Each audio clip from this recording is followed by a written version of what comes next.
If you go into a dealership and buy the $80,000 car instead of the $50,000 car, that's $30,000 you could have invested. You would have earned 12% compounded annually, that's $30,000 in 40 years, and you would have accumulated around $2.8 million on that $30,000 investment. That one decision, buying the cheaper car and investing the difference, could have made the difference between retiring in comfort and living in a rundown mobile home park. The 10 golden rules for becoming a millionaire. I'm a multimillionaire several times over. Grew up middle class, my father worked for the government. I got here the same way you can, by following these simple steps. Early in my career, I heard of every conceivable piece of financial advice, acted on many, offered some of my own. The following are the best of the best. A few simple sentences that you can follow that will absolutely positively make you richer. And if you appreciate this information brought to you by somebody with business experience, other than just making YouTube videos for a living, please click the like button below so YouTube promotes this video. And you can also click the subscribe button if you haven't already, so that when more videos come out like this, you'll be up to date right away. Number one, never spend more than you make.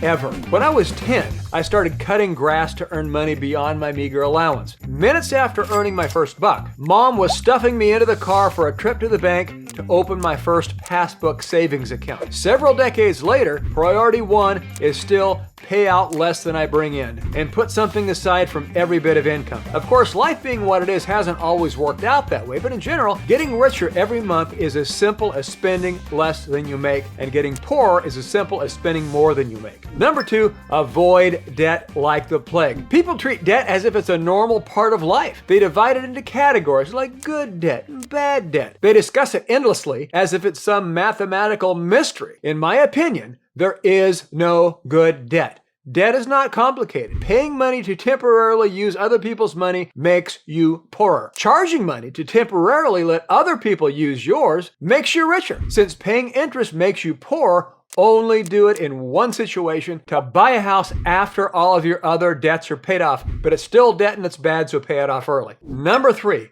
buy when everybody else is freaking out and sell when everybody thinks they can't lose. Rich people ring the register when the economy is booming, but that's not what created their wealth. You get richer by investing when nobody else will. When unemployment is high, the market is tanking, everybody else is freaking out, and there's nothing but fear and misery on the horizon. The cyclical nature of the economy all but ensures bad times will periodically occur, and human nature all but ensures that when bad times happen, most people will freeze like deer in the headlights. But downtimes are the time you've been saving for. If you think the world is truly ending, buy canned food and a shotgun. If not, step up. As billionaire investor Warren Buffett famously advised, be fearful when others are greedy and greedy when others are fearful. Number four, you can either look rich or be rich. When I started in the asset protection business 31 years ago and people would come to my office, I quickly learned that people who have tons of money often don't look like it. They don't have to. So who are the big shots wearing the fancy suits and driving the Porsches? Often it's the people who make a living off of selling stuff to rich people. I remember when I lived in California in the nicest neighborhood in town, all multi-million-dollar custom homes. Our neighborhood put on a home tour for the holidays where a handful of people would fix up their houses and people from all over the city would walk through our homes. It was a fundraiser for charity. People would walk through our homes wearing ball gowns and suits and ties, but all of us who lived there were wearing jeans and polo shirts, wondering why everybody else got so dressed up. Diverting your investable cash into things like cars, clothing, vacations, and houses you can't afford may make you look rich now, but prevent you from actually becoming rich later. Number five,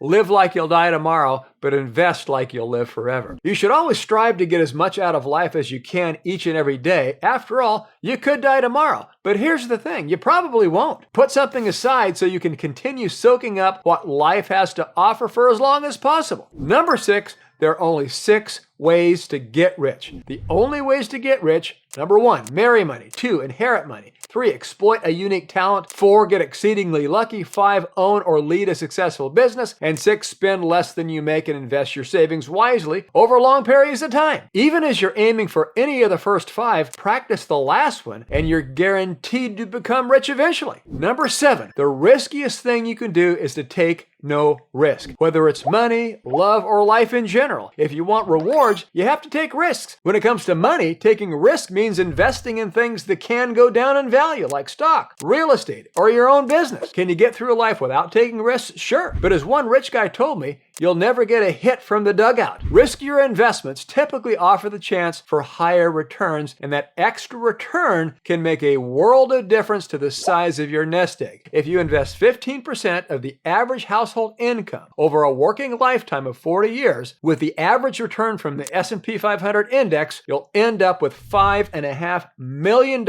in retirement savings. Taking a measured amount of risk is the difference between getting rich and getting by. That being said, making risky bets is simply gambling. Take measured risks. Minimize risk by knowing as much as possible before investing, not putting all of your eggs in one basket, and learning from your mistakes. Or better yet, learn from somebody else's errors. Number 8, never make your well-being somebody else's responsibility. If you need surgery, you have little choice but to trust your fate to a professional. But when it comes to your money, don't ever turn over complete control to anyone. Seeking advice is always a good idea, but no matter who that advisor is or how smart they are, your money is more important to you than it is to them. So if you're not doing everything yourself, at least understand exactly what's going on. Virtually anyone can learn to navigate their finances. If you can't afford to be bothered to take responsibility for your own money, contact somebody who will. Charles Schwab, Morgan Stanley, Vanguard Group, Fidelity Investments, and let them guide you. Number 9, when it comes to information,